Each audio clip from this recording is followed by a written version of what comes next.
O perfil do cristão missional é o tema da mensagem, à luz de Atos, capítulo 17, a partir do verso 16. Diz assim a palavra de Deus. Enquanto Paulo os esperava em Atenas, o seu espírito se revoltava em face da idolatria dominante na cidade. Por isso dissertava na sinagoga entre os judeus e os gentios piedosos, também na praça todos os dias entre os que se encontravam ali. E alguns dos filósofos epicureus e estoicos contendiam com ele, havendo quem perguntasse: que quer dizer esse tagarela? E outros: parece pregador de deuses estranhos, pois pregava a Jesus e a ressurreição. Então, tomando-o consigo, o levaram ao Areópago, dizendo: poderemos saber que nova doutrina é essa que ensinas? Posto que nos trazes aos ouvidos coisas estranhas, queremos saber o que vem a ser isso.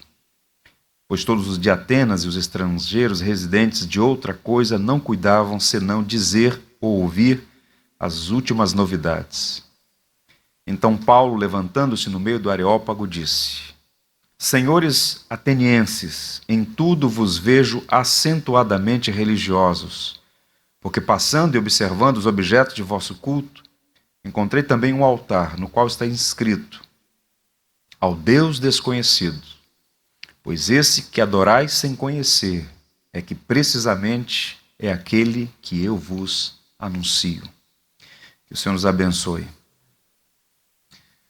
Thomas Jefferson Bowen serviu como missionário na Nigéria, em meados do século XIX. Ele foi o pioneiro batista naquele país. Deixou um grande legado. Ele escreveu um dicionário, uma gramática, que está entre as principais obras de sustentação da língua Yorubá, um dos idiomas da Nigéria. Ele fundou uma escola que hoje é uma universidade, que inclusive recebe o nome dele, Bowen. No entanto, por conta de uma grave enfermidade, por conta de problemas de saúde, depois de 6 anos ali, ele voltou aos Estados Unidos. Tempos depois, ele foi enviado ao Brasil com sua esposa, Lurena Davis, e sua filhinha, que também tinha o nome da esposa. E a família chegou no Brasil no dia 21 de maio de 1860. Desembarcou aqui no Rio de Janeiro. 5 dias depois, ele estava na manchete dos jornais. Vou ler para vocês um documento do dia 26 de maio de 1860, Diário do Rio de Janeiro. Diz-nos que um pastor americano, ultimamente chegado de Richmond, traz intenção de converter as almas desgarradas às doutrinas e seitas dos anabatistas que professa. Começou já a exercer sua missão pregando aos pretos minas, cuja língua fala perfeitamente, ao que nos informam. Espíritos supersticiosos e timoratos, esses pobres pretos começam a tributar uma profunda veneração ao missionário. Tal pregação pode criar verdadeiros prosélitos entre as inteligências, broncas incultas, é claro, e estabelecer no país uma seita cuja manifestação é inconveniente. A autoridade competente cabe a verificação deste fato. 5 dias depois, ele já estava sofrendo oposição. Ele responde à junta de Richmond das dificuldades que enfrentou aqui. Ele falava fluentemente o Yorubá, então ele começou já a fazer uma conexão com os negros, a fim de evangelizá-los. Ele tinha pretensão, inclusive, de criar uma escola de formação. Ele amava os africanos, viveu 6 anos na Nigéria, era um homem notável, mas sofreu oposição. Ele foi morar na Floresta da Tijuca, num hotel inglês ali, porque não conseguiu, no espaço de quase 9 meses, alugar uma casa na cidade. Enfrentou muitas dificuldades. Ele disse assim: por força das circunstâncias, sinto-me extenuado, é muita oposição. Há um alto custo, muitas vezes oculto, em levar o evangelho a lugares difíceis. Ele não sabia, mas ele já chegou no Brasil doente. parte dos problemas dele eram decorrentes da malária. Ele pegou algumas vezes essa enfermidade, ainda pouco documentada e tratamento ainda ineficaz à época. E ele então, antes de completar 9 meses, ele teve que voltar para os Estados Unidos. Mas ele foi o primeiro missionário batista no Brasil, 1860. Quando ele estava ainda na África, ele disse algo que em alguma medida se aplica ao que Deus fez no Brasil. O século XIX foi o século das missões protestantes no Brasil. Congregacionais, presbiterianos, metodistas, batistas.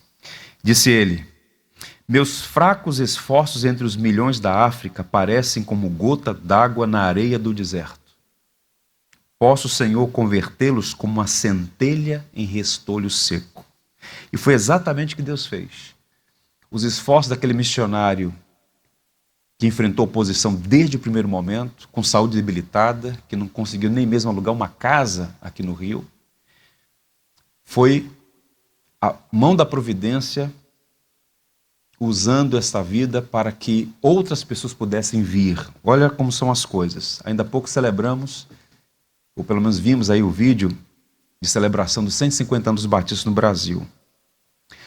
Os colonos, quando vieram para o Brasil, para o interior, ali em Santa Bárbara do Oeste, depois fundaram a cidade americana também, eles convidaram um pastor para cuidar deles. O pastor chamava-se Richard Ratcliffe.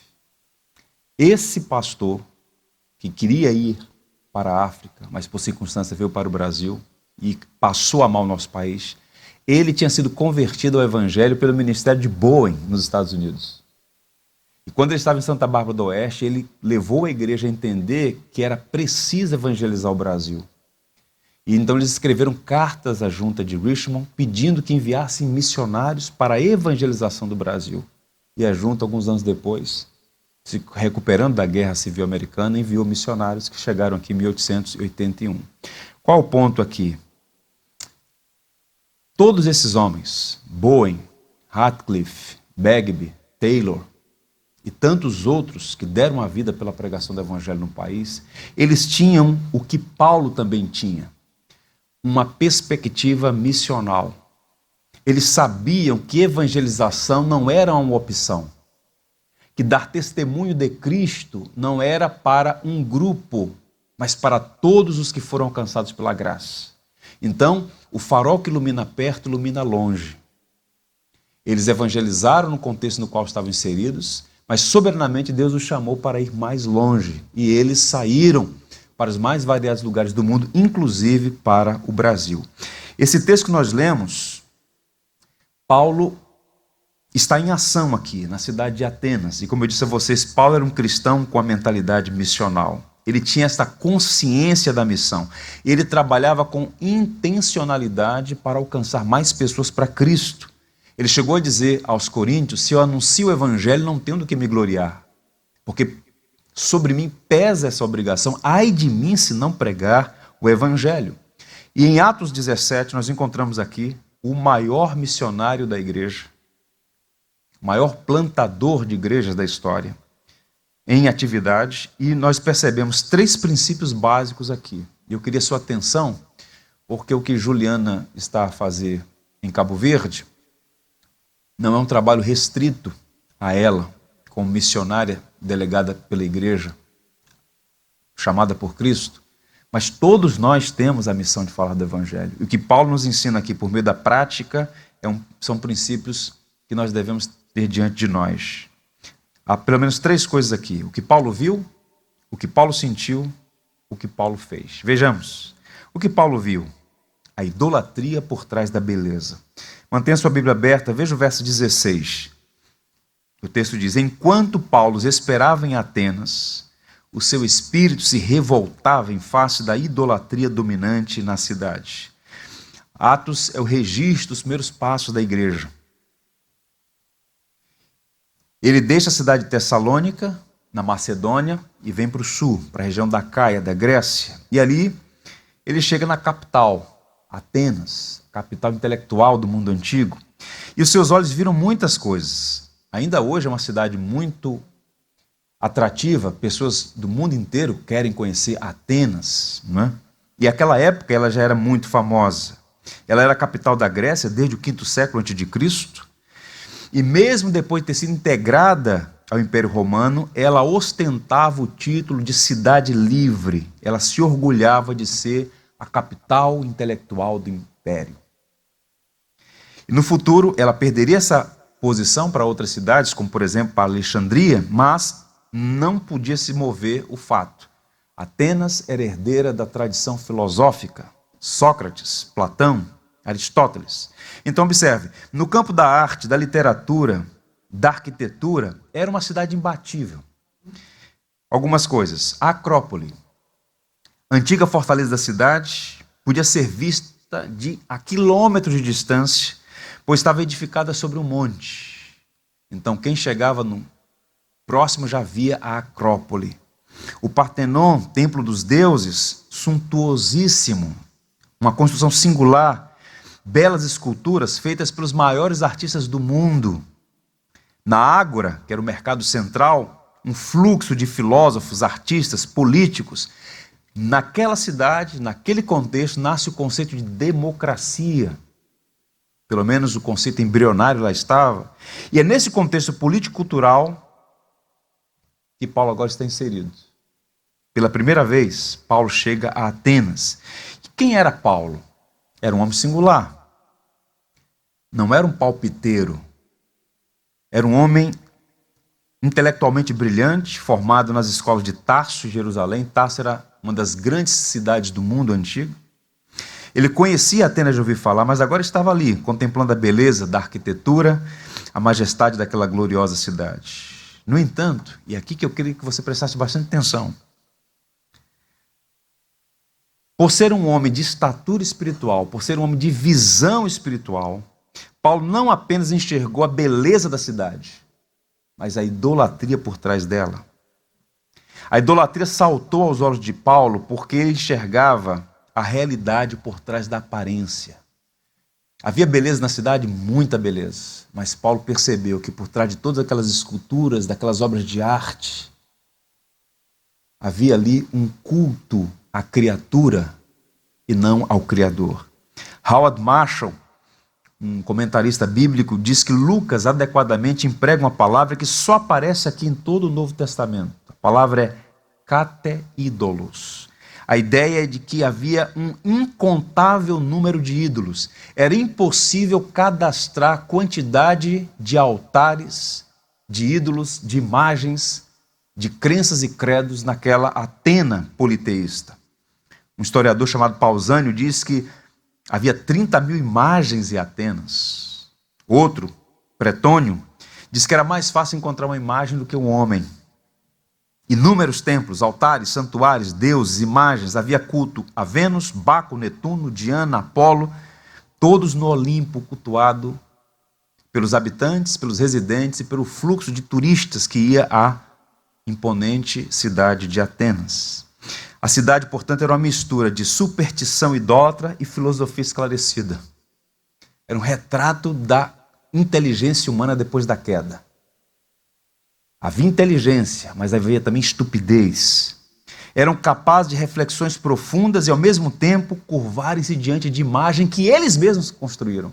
Eles mesmos fizeram.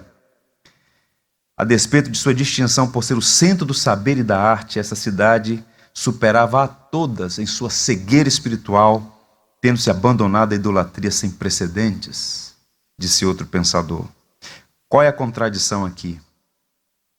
Ainda hoje, irmãos, eu fico sempre impressionado, não surpreso, mas de alguma maneira impressionado, com a quantidade de gente inteligente, capaz, e ao mesmo tempo tomada por uma cegueira tão grande, tão terrível.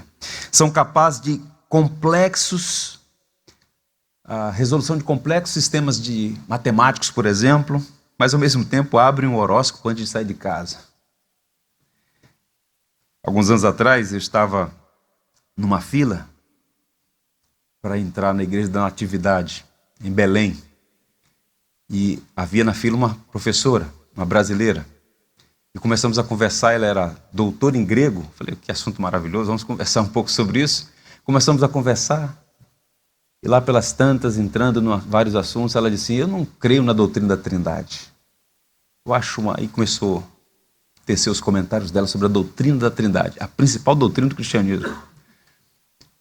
Lá pelas tantas, por um desvio da providência, eu a encontrei novamente nessa mesma viagem, já na região do Jordão, e ela, então, falou, que prazer revê-la aqui. Ela, sim, eu tive que passar no Jordão para fazer uma limpeza espiritual. Eu falei, vem cá, tem algum problema? Ela não crê na Trindade, mas ela vai tomar um banho no Jordão para fazer uma limpeza na alma. Esse paradoxo está ali em Atenas. Reflexão filosófica, mas cultuando a deuses que eles mesmos fabricaram. Então, observe, essa é a condição do homem. E eram imagens belíssimas, não eram imagens feias, feitas de qualquer material. Boa parte daquelas imagens eram verdadeiras obras de arte, feitas pelos melhores artistas da época, com mais fino material, com ouro, marfim, mármore. Stott diz assim, não preciso supor que Paulo fosse cego à beleza delas, mas ele não se impressionava com a beleza que não honrasse a Deus, Pai e nosso Senhor Jesus Cristo. Isso aqui é importante, e a gente pode conversar depois sobre isso, sobre a relação do cristão com a arte. Nós temos que apreciar a arte, mas até a arte foi maculada pelo pecado. E o homem é capaz de produzir algo belíssimo, mas por trás da beleza, esconder o pecado de não dar a Deus a glória devida. O que Paulo viu e ficou impressionado foi emaranhado de paganismos, focado naquela floresta de imagens. Hoje nós admiramos as esculturas e arquiteturas gregas como belas obras de arte, mas nos dias de Paulo, grande parte dessas obras estava diretamente ligada ao culto aos ídolos, e Paulo sabia disso. E é por isso que, escrevendo aos Coríntios, que estava naquele circuito, Corinto está na Grécia, então perto, Corinto, Atenas, Paulo disse assim, capítulo 10 da primeira carta, portanto, meus amados, fugi da idolatria. Falo como a criteriosos, julgai vós mesmo que eu digo. Que digo, pois? Que o sacrifício ao ídolo é alguma coisa? Ou que o próprio ídolo tem algum valor? Antes, digo que essas coisas que eles sacrificam é a demônios que as sacrificam e não a Deus. E eu não quero que vos torneis associados aos demônios. Não podeis beber o cálice do Senhor e o cálice dos demônios. Não podereis ser participantes da mesa do Senhor e da mesa dos demônios. Então Paulo, como alguém esclarecido, que tinha as lentes do evangelho através das quais enxergava a realidade, ele sabia que os ídolos não são nada. Os ídolos são maquinações da mente humana. Agora, por trás daqueles cultos todos, havia uma atividade maligna. E ele está dizendo para os cristãos, vocês não devem se associar ao paganismo. Paulo não está condenando a arte. O que Paulo está condenando é o culto pagão. É não dar a Deus e a Deus somente a glória devida. E esse é um ponto para nós pensarmos.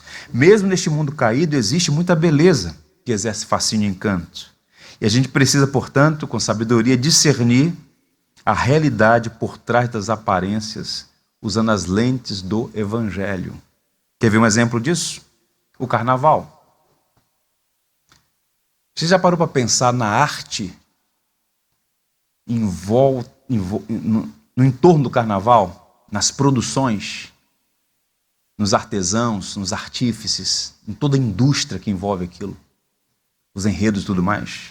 Só que é uma criatividade a serviço da carne. Há muita arte criativa nas fantasias, nas coreografias, nos enredos, mas, via de regra, é um espetáculo e um culto aos ídolos. O homem é colocado no centro, Deus é ignorado, desprezado, blasfemado, inclusive. A gente vive num mundo assim, onde os ídolos são substitutos de Deus, que roubam aquilo que lhe é devido. E nós precisamos olhar para o Brasil com as lentes do Evangelho. E o Brasil é conhecido por ser um país criativo, mas por trás dessa beleza há muita idolatria. E nós precisamos ter essa perspectiva como cristãos missionais. 2 versos. Isaías 45 diz, eu sou o Senhor e não há outro, fora de mim não há Deus, só o Senhor é Deus. E no mesmo capítulo 45, agora no verso 22, olhai para mim e sereis salvos, vós todos os termos da terra, porque eu sou Deus e não há outro. Então, que tenhamos olhos para enxergar beleza. E de fato a beleza importa. No entanto, por trás da beleza pode estar ali a idolatria. E Paulo está vendo isso em Atenas. Ele ficou não apenas admirado com a beleza do que viu, mas impressionado com o paganismo daquela cidade. E nós, num país como esse, de tantas belezas naturais, e como resultado da atividade humana também, precisamos ter os olhos abertos para enxergar a partir da lente do Evangelho. Há muita idolatria. E se nós não fizermos esse filtro, por vezes nós poderemos incorrer em uma sutil prática pagã. Bem, foi o que Paulo viu. Agora vejamos, o que Paulo sentiu? Verso 16 ainda, ele sentiu uma justa indignação diante da idolatria. Enquanto Paulo esperava em Atenas, o seu espírito se revoltava em face da idolatria dominante na cidade. A palavra usada aqui para revoltar, o verbo, é a ideia de irritado, irado, provocado. Nós estamos vivendo essa polarização política, né? Tem inclusive o ódio do bem, aquele que é permitido. E há uma tensão muito grande no trabalho, no contexto da família, de algumas igrejas inclusive. E para tentar minimizar isso, algumas pessoas têm dito que a ira não é uma coisa boa. Bem, a ira pecaminosa não é uma coisa boa. Mas existe uma ira que é santa, que é necessária, que a ausência dela denuncia fraqueza espiritual. É a ira presente em Deus, é a ira presente em Jesus, que derrubou as mesas dos cambistas, com chicote na mão. É a ira que está aqui presente em Paulo. Quando você olha e percebe o mal, você deve ficar indignado. O desafio é que essa indignação não incorra em pecado. Por isso Paulo diz, citando o livro de Salmos, irai-vos e não pequeis. Não se põe o sol sobre a vossa ira. Mas existe uma ira santa. E é o que Paulo está experimentando aqui, uma indignação. É como se Paulo estivesse dizendo para aquelas pessoas, mas que estupidez é essa?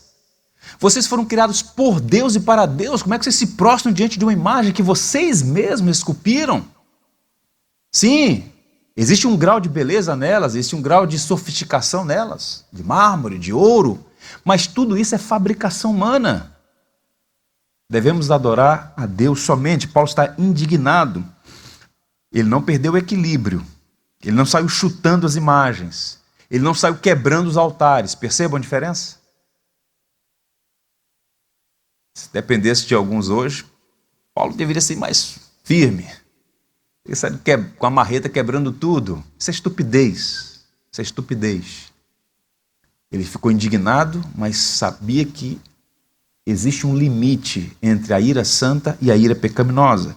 A versão NVI, nova versão internacional dessa passagem, diz assim, Paulo ficou profundamente indignado ao ver que aquela cidade estava cheia de ídolos. Curioso notar que é o mesmo verbo usado no Antigo Testamento para referir-se à relação de Deus perante a idolatria. Como é que Deus olha a idolatria? Idolatria não está restrita apenas a imagens. Ídolo é tudo aquilo que substitui a Deus em nossa vida. Pode inclusive ser coisas boas dadas pelo próprio Deus. Essa que é a parte mais delicada do processo.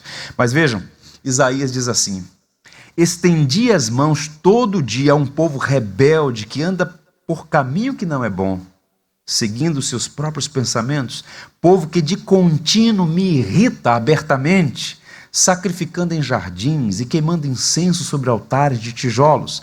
O Deus vivo e verdadeiro manifesta sua ira contra a idolatria. É uma justa indignação. Meus irmãos, nós estamos vivendo cada vez mais o que alguns teólogos, filósofos, sociólogos chamam de panteísmo, né? Ou o culto à natureza. Nós tivemos ministros de Estado saudando o povo brasileiro em TV aberta, saudações em nome da mãe natureza. Isso é religião. Religião. Idolatria, substituição do Deus Criador pela criatura. E o texto de Isaías aponta pelo menos duas grandes lições. A primeira é que a idolatria provoca ciúmes em Deus. E pode parecer estranho, né? Mas Deus tem ciúmes. Sim, nosso entendimento de ciúmes, via de regra, é distorcido, como se fosse uma coisa inerentemente ruim. Mas existe um tipo de ciúme legítimo que está presente em Deus. Um ciúme santo. Mais uma vez, veja o que diz Dr. Lloyd Jones. Sentir ciúme de alguém que ameaça deixar-nos para trás em beleza, intelecto ou esporte é pecado. Vou repetir. Sentir ciúme de alguém que ameaça deixar-nos para trás em beleza, intelecto ou esporte é pecado. Porque não podemos monopolizar o talento nessas áreas. Mas se a terceira pessoa penetra o casamento, o ciúme da pessoa lesada, que está sendo desprezada, é justo, pois o intruso não tem o direito de estar lá. Isso vale em relação a Deus. Ninguém pode, ninguém ou nada, se interpor na relação entre Deus e sua criatura, suas criaturas. De modo que você foi criado por Deus e para Deus. E quando algo ou alguém se interpõe na relação entre você e Deus, Deus fica com ciúmes. Porque está ali um intruso. E o que são os ídolos? Intrusos que roubam de Deus a glória que lhe é devida. Como é que alguém pode se curvar diante de uma imagem e dizer: tudo que eu tenho, tudo que eu sou, devo a essa madeira? Isso é uma afronta à inteligência e àquele que é a fonte de todo bem, que é o próprio Deus. Então qualquer ídolo é uma afronta a Deus e provoca esse santo ciúme. Inclusive Isaías também vai dizer: eu sou Senhor, este é o meu nome, a minha glória, pois não darei a outra, e nem a minha honra às imagens de escultura. E a ênfase do Antigo Testamento às imagens é porque o paganismo era explicitado por conta através daqueles altares todos, aquelas imagens todas. Mas no nosso tempo, de uma forma ainda mais aberta, há mais ídolos no coração das pessoas do que no panteão grego. Ídolos que sutilmente vão roubando o lugar de Deus na nossa vida. Sucesso, beleza, hobbies, família. Às vezes a gente vê algumas coisas que são estranhas, né? Minha família é minha vida, minha mãe é minha deusa. Eu falei, tem uma coisa estranha aí. Um passo atrás. Ídolos que vão sendo reverberados, inclusive denunciados pela própria fala, que o coração fala, a boca fala do coração está cheio. Então, é a primeira coisa. Segundo, indignar-se diante do mal é um sinal de piedade. Nós perdemos a capacidade de ficar indignados diante do mal, mas seguindo o próprio exemplo de Deus mesmo, que é perfeito, do próprio Cristo, e no caso aqui de Paulo. A idolatria é uma afronta a Deus e nós deveríamos ficar indignados com a idolatria. Um missionário chamado Henry Martin, que serviu a Deus na antiga Pérsia, no Irã, quando ali esteve, ele disse algo interessante. Eu não suportaria viver se Jesus não fosse glorificado. Seria um inferno para mim se ele fosse sempre desonrado. Ou seja, o fato dele enxergar centenas de milhares de pessoas sonegando o culto a Deus e abraçando sistemas religiosos falseados, aquilo causava tristeza no seu coração. É uma desonra a Cristo. E esse tipo de mentalidade tem que estar presente em nós, na medida certa. O salmista, Salmo 139, conhecido como um dos mais belos salmos da Bíblia, a parte final muita gente não entende, parece uma nota dissonante, porque ele começa a falar sobre o Deus onipotente, onisciente e onipresente, tem um arranjo didático ali teológico, mas no final, os versos 19 a 22, parece que é uma nota dissonante. Está assim: tomar, ó Deus, desses cabos do perverso, apartai-vos, pois, de mim, homens de sangue. Eles se rebelam insidiosamente contra ti, como os teus inimigos falam malícia. Verso 21, não aborreço eu, Senhor, os que te aborrecem, e não abomino os que contra ti se levantam, aborreço-os com ódio consumado. São inimigos de fato. Mas por que ele está dizendo essas coisas aqui?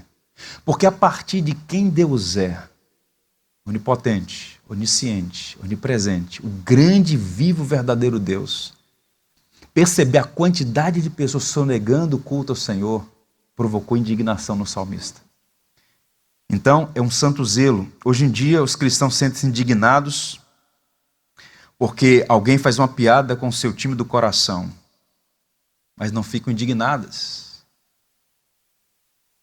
quando Cristo é ultrajado dia e noite e dia nesse país. Pode tudo, menos fazer uma crítica aos intolerantes à fé cristã. E aí você é cesseado da sua liberdade. A indignação de Paulo deu lugar à sua compaixão. E aqui você percebe claramente o que faz diferença. Não é apenas ver idolatria, não é apenas indignar-se contra ela. Paulo foi movido a fazer uma terceira coisa, que tem relação com o hino. O hino 5:4 diz assim: dá-me tua visão, Senhor. Olhos que possam ver, almas perdidas sem teu amor, sem fé, sem graça e poder. Quantos vivem sem conhecer a tua compaixão? Que eu mostre pelo meu proceder o teu amor e perdão. Minha vida consagro aqui, perante a tua cruz. Tudo que eu sou pertence a ti. Ó, vive em mim, meu Jesus. O refrão diz: abre meus olhos, dá-me visão, Senhor, que eu possa aos outros demonstrar teu maravilhoso amor. Então, na medida certa, Paulo é uma referência para nós. Ele coloca as lentes do evangelho e enxerga a beleza, sim, mas por trás dela idolatria. Como é que ele reage? É apenas a cultura deles? Não. É o pecado deles suprimindo a verdade, porque o homem tem conhecimento de Deus. As digitais da criação estão aí no universo. Mas o homem, por conta da sua natureza caída, suprime o culto a Deus para ir em busca de adoração falsa, né? Todo homem é um adorador. A questão, qual é o objeto dessa adoração? E Paulo, diante de tudo isso, ele vai então fazer uma coisa. Ele viu, ele sentiu, agora o que Paulo fez? Ele pregou o evangelho. A partir do verso 17, e observe como o verso começa. Por isso, conectando a tudo que foi dito anteriormente, por isso, dissertava na sinagoga entre os judeus e os gentios piedosos, também na praça, todos os dias, entre os que se encontravam ali, e alguns dos filósofos, epicureus, estoicos contendiam com ele, havendo quem perguntasse: o que quer dizer esse tagarela? E outros, parece pregador de estranhos deuses, pois pregava a Jesus e a ressurreição. Lucas faz essa conexão para dizer o seguinte: não basta enxergar o erro, não basta indignar-se com o erro, é preciso fazer aquilo que só o cristão pode fazer, que foi delegado a fazer, que recebeu o mandato de fazer: pregar o evangelho. O evangelho é o único poder capaz de libertar o homem da tirania do engano, porque aquelas pessoas estavam achando aquilo correto, né? Há uma sutileza no engano ali. Inclusive Paulo diz: vocês adoram o que não conhecem. É ignorância, ativa e passiva, mas é ignorância, está lá presente. Então o apóstolo não vê apenas a idolatria reinante em Atenas, ele não apenas se revolta por causa disso, mas ele começa a pregar. E aqui, meus irmãos, é a grande mensagem para nós hoje. A necessidade de ser cada um, nós todos, temos esse perfil, um cristão missional, focado, consciente na missão, que não é de um missionário, não é de um pastor, não é de um grupo, de uma junta, de uma agência, mas todos nós, dar testemunho de quem é Jesus e o que ele fez na nossa vida. Nos reportar a pessoa e a obra de Cristo, comunicar isso às pessoas. Paulo não apenas lamentou, repito, como muitos de nós, mas partiu para a ação. A indignação e o horror face à idolatria reinante deu lugar a uma ação positiva. E observe a sabedoria que esse homem recebe. Ele, ao ver um altar com a inscrição ao Deus desconhecido, ele usa isso como um gancho cultural e começa a pregar. E ele prega para 3 grupos de pessoas em 3 lugares diferentes. Vejam. Primeiro, aos religiosos da sinagoga, dissertava entre judeus e gentios piedosos. Paulo sempre primeiro procurava os judeus. Chegou na cidade, tem judeu, tem sinagoga, é lá que eu vou começar. Por 2 razões. Primeiro, porque havia uma ponte cultural imediata, né, entre o que ele estava anunciando, Jesus, e a história do povo judeu. Por ser o seu próprio povo, então ele tinha a porta aberta, chegava no lugar, já dava uma oportunidade a ele na sinagoga. Então Paulo começava pelos judeus. E é o que acontece ali. Atenas é uma cidade multicultural, recebia gente de várias partes do mundo, e ali havia uma sinagoga. E o texto vai dizer que ele foi para aquela sinagoga. E certamente ele falou de Jesus. Falou para judeus e gentios piedosos, ou seja, prosélitos, pessoas que abraçaram o judaísmo como religião. Paulo foi para lá. E mais, ele também falou às pessoas simples no mercado, dissertava também na praça, todos os dias, entre os que se encontravam ali. Ele vai para a ágora. Tente imaginar um mercado central, não é? Onde as pessoas iam fazer as compras básicas. Então nós não tínhamos esses malls nos bairros, era um mercado, um centro da cidade para todo mundo. Então Paulo não apenas pregou na igreja, ele foi para a praça pública, ele foi para o lugar onde passavam as mais variadas pessoas, os mais variados tipos de pessoa. Era o centro da vida social de Atenas. E o texto diz que ele ia para lá todos os dias e pregava ali. E também ele falou aos intelectuais no Areópago. O verso 18 diz: e alguns filósofos, epicureus e estoicos contendiam com ele, levaram-no ao Areópago. Interessante isso. Com uma providência. Ele que foi criado aos pés de Gamaliel em Jerusalém, que teve certamente contato com a cultura helenista, greco-romana em Tarso, agora está na capital intelectual do império. E quem são os contendedores ali? Quem são os debatedores com os quais Paulo vai tratar esses assuntos todos? Pelo menos dois grupos aqui, duas escolas filosóficas são citadas, os epicureus e os estoicos. Epicurismo está relacionado a um homem chamado Epicuro. Qual era a ênfase dessa filosofia? O acaso, a fuga, o prazer. E os estoicos, fundado por um homem chamado Zenão, enfatizava a fatalidade, a submissão, o ascetismo, suprimir as emoções. E Paulo vai para lá, para o Areópago, e começa a pregar para eles. Mas prega com sabedoria. Agora percebam como Paulo é um sábio evangelista. Ele prega na praça, ele prega na igreja, ele prega na universidade daquele tempo, digamos assim, no berço da filosofia.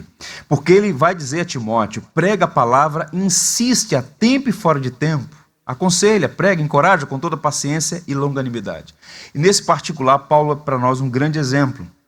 A igreja precisa ir ao encontro das pessoas e não apenas esperar por elas. É ir de pregai, não é ir de convidai. Convidar pessoas pode ser uma estratégia, mas talvez não dê tempo. É preciso que você aproveite as oportunidades e fale do evangelho para as pessoas. Ele pregou nas sinagogas, onde estavam os religiosos, nos mercados, onde estava o povo comum, e no Areópago, nas universidades e escolas. Então não importa quem, nem tampouco onde, o cristão deve tomar a iniciativa de ir ao encontro das pessoas. A gente chama isso hoje de relacionamento discipulador, um relacionamento intencional, aproximar-se de pessoas com o objetivo de comunicar o evangelho. E nós sabemos, quanto mais reticente uma cultura, quanto mais refratária uma comunidade ao evangelho, a estratégia central é a amizade. Há pessoas, por exemplo, que só o fato de saber que o interlocutor é um missionário, um pastor, ela já não quer conversa, porque ela já tem um bloqueio, já tem uma caricatura formada. Mas ela pode ouvir o amigo do trabalho, um familiar. Então, esses relacionamentos intencionais que começam com amizade franca, sincera, o interesse na pessoa, não é proselitismo barato, não é simplesmente porque eu quero conquistar essa pessoa para Jesus, é amor à pessoa mesmo. E começa como? Fazendo um convite para tomar um café, para jantar, para fazer uma caminhada, para dar um mergulho no mar, estreitar relacionamentos. Em algum momento você vai ter oportunidade. As circunstâncias, a providência vai criar circunstâncias em que aquela pessoa, sua amiga, seu amigo, vai precisar ouvir e você tem a mensagem que transformou a sua vida, é Cristo.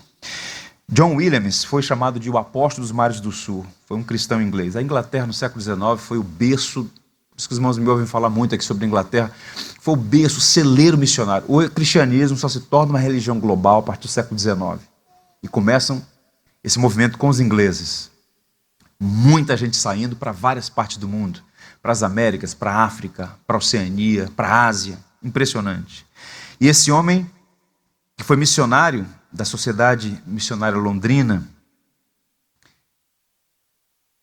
em Londres, Ilhas Britânicas, estava acostumado com o oceano, com aquela vida marítima e tal. Então, quando ele é alcançado pelo Evangelho, ele começa a pedir a Deus: Senhor, como eu posso ser usado para a expansão do teu reino? Então, ele projetou um barco, o Mensageiro da Paz. Ele deixa a Europa em direção ao Pacífico Sul para evangelizar. Gasta sua vida ali pregando o Evangelho. Passou por situações adversas, mas é dito sobre ele o seguinte: um biógrafo diz: quando ele chegou em 1848, não havia cristãos aqui. Quando ele partiu em 1872, não havia pagãos. Aquele homem alcançou muitas pessoas para Cristo, muitas pessoas para Cristo. A nação Vanuatu é composta de várias ilhas, majoritariamente cristã. É impressionante o que Deus pode fazer quando alguém se coloca à disposição para pregar o Evangelho. Então, como é que nós vamos avançar aqui na Zona Sul do Rio de Janeiro, que é um microcosmo da Europa? Beleza e caos. Pessoas inteligentes e, ao mesmo tempo, com atitudes tão estúpidas em relação à verdade. Levantam a bandeira da tolerância, mas não são capazes de tolerar uma mensagem que basicamente é uma mensagem de amor, de esperança. Como é que nós vamos alcançar essas pessoas? Com oração? Sim. É o Senhor que abre o coração das pessoas para entender o Evangelho. Mas com iniciativa, com determinação, com persistência, com sabedoria, com estratégia para alcançar. Nós não queremos ser uma igreja no Jardim Botânico apenas. Nós queremos ser uma igreja do Jardim Botânico, com pessoas da nossa comunidade, sendo alcançadas pelo Evangelho, e você tem que fazer parte disso. Para finalizar, há ainda duas marcas aqui nesse cristão missional que a gente percebe que faz a diferença quando você entende isso.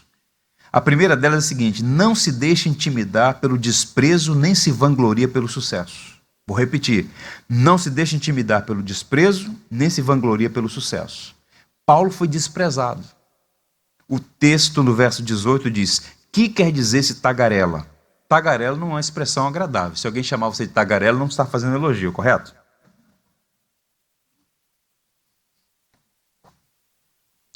E eu acho que os tradutores acertaram aqui, fizeram um eufemismo. Tagarela. Porque, na verdade, essa palavra era uma gíria ateniense.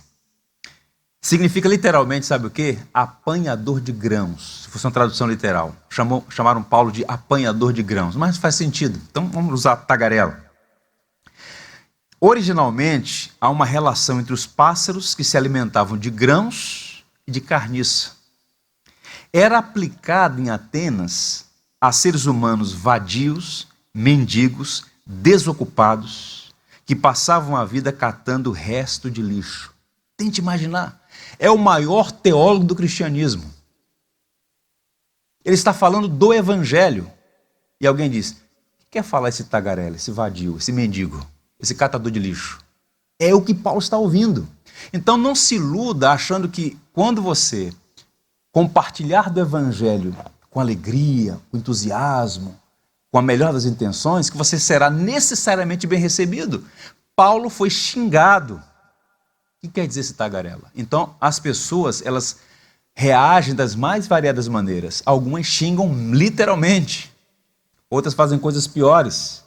Então, não se iluda achando que vai ser fácil essa tarefa, mas você não pode deixar se intimidar. Você precisa falar. E muitos cristãos são omissos por medo de serem desprezados pelo mundo. É a cultura do cancelamento. E se eu colocar aqui alguma coisa do Evangelho, o pessoal já vai olhar atravessado, o pessoal no condomínio, no trabalho, eu não vou conseguir aquela promoção no emprego. Então, a preocupação em alguns cristãos é com a reputação, o politicamente correto. Isso é perigoso, isso é temerário. Isso pode sinalizar a presença de ídolos. Você não precisa ser crente chato. Sabe o que é crente de WhatsApp, né? Bom dia, boa tarde, boa noite, florzinho de Jesus, aquelas coisas brilhantes. Não, você não precisa fazer isso, isso é contraproducente. Mas ocultar a sua fé, ser o agente zero, né? passa 20 anos no mesmo emprego e ninguém sabia que ele era crente. Está sempre lá, tentando agradar gregos e troianos. Não. Paulo diz assim, na verdade é dito sobre os pastores missionários lá no início de Atos: não podemos deixar de falar do que temos visto, do que quanto vimos e ouvimos. Pedro e João disseram isso. E mais, ele foi prestigiado também. Porque quando os filósofos perguntam assim, que doutrina é essa? E o levam para Areópago, aquilo foi uma grande honra. Alguns honraram. Que doutrina você está falando? A motivação podia ser complicada. Eles gostavam de novidades, né? Novidades. Então, quem é esse Jesus? É mais um? Então, vamos ouvir sobre ele. E levam Paulo até o Areópago. Qual o ponto aqui? Quer você seja desprezado pela mensagem do Evangelho ou receba alguma honra, o importante é você falar. Não se deixe intimidar, nem se vangloria. Paulo diz assim, porque se anuncia o Evangelho, não tenho do que me gloriar, porque é imposta essa obrigação a mim. E ai de mim, se não anunciar o Evangelho. E por fim, aproveita as oportunidades para pregar o Evangelho. Primeira coisa, não se deixe intimidar, nem se vangloria, porque pregou. Mas anuncia. E a segunda é aproveitar as oportunidades. E nos versos 22 a 23, quando ele está no Areópago, ele fala então, senhores atenienses, em tudo vos vejo acentuadamente religiosos. Ele não começa aquele discurso, vocês são ignorantes. Porque tem crente que confunde falar a verdade com ser estúpido. Você conhece gente assim?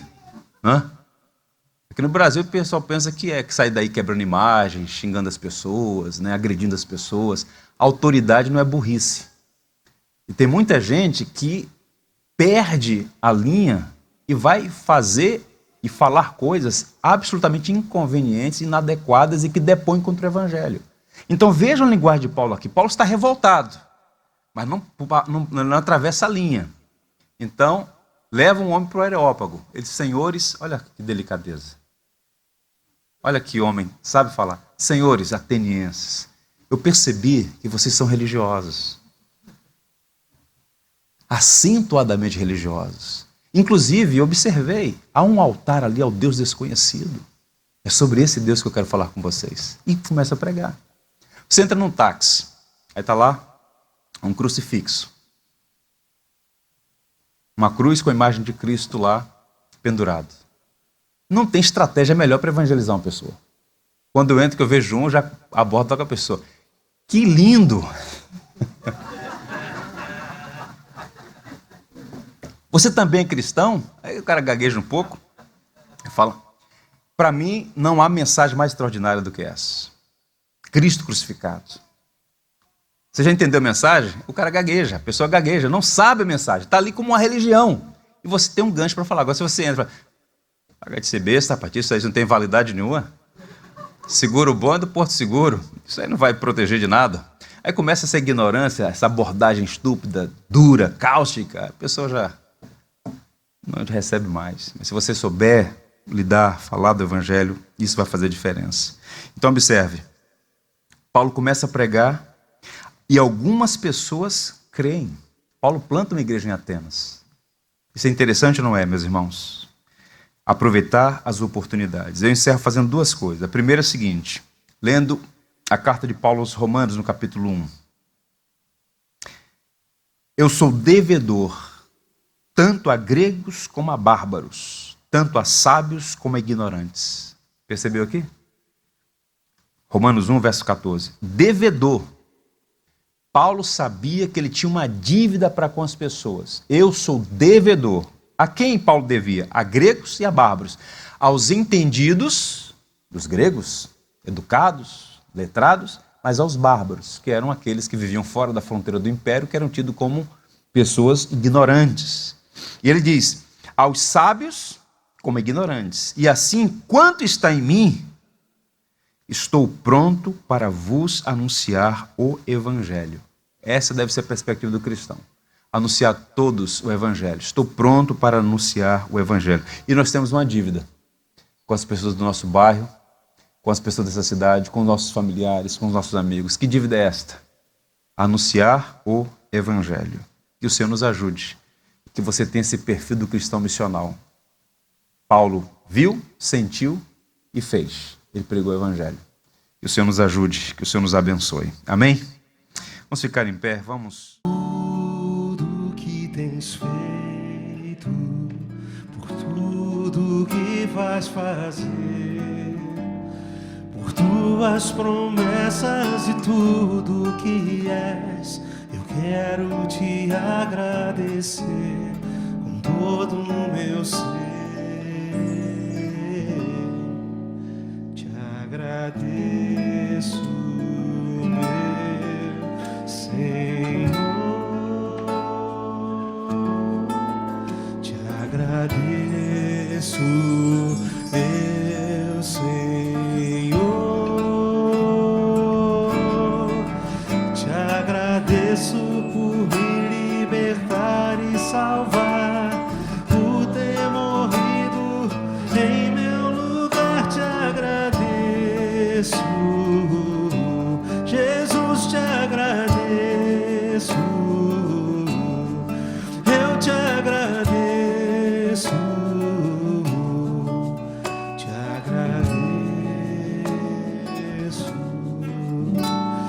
por tudo que tens feito, por tudo que vais fazer, por tuas promessas e tudo que és.